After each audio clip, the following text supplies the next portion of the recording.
both sides of the mouth, because the statement cannot on one hand say that we support the judiciary, yes, that we are going to protect the independence of the judiciary, and then on the other hand purport to say, you know what, we are also not going to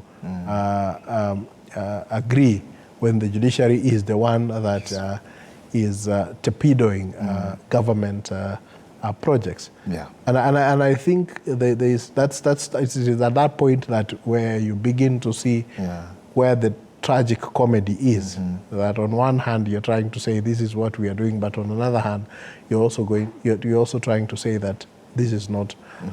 So the point that I was making is that as a country, generally, I think every institution is struggling with the question of corruption. Yes.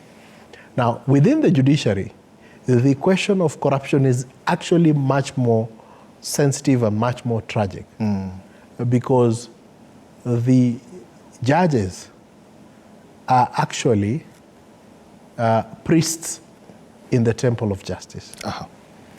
And so they are required to be above reproach.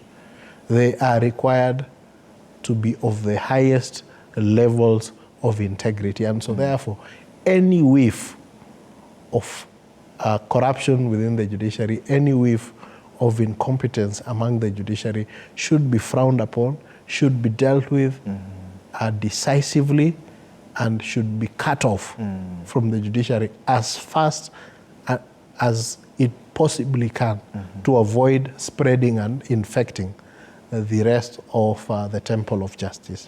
So that is how critical it is. And so as a society, we have continuously advocated for the highest standards of integrity within the judiciary. We have called out corruption when we have seen it, even if it is the manifestation of corruption, because sometimes you look at a decision and you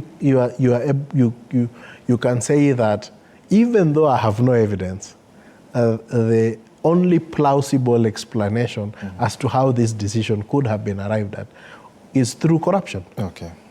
And we have seen so many of those instances, and we keep on highlighting those instances. So I think all of us have a moral duty and a moral obligation to fight corruption within the judiciary, to highlight instances of corruption within the judiciary in a manner that enables us to root out those that are corrupt within the judiciary. And that is the basic minimum. Okay. But the reality is that they are actually good judges, they are good judicial officers within our judiciary, and there are few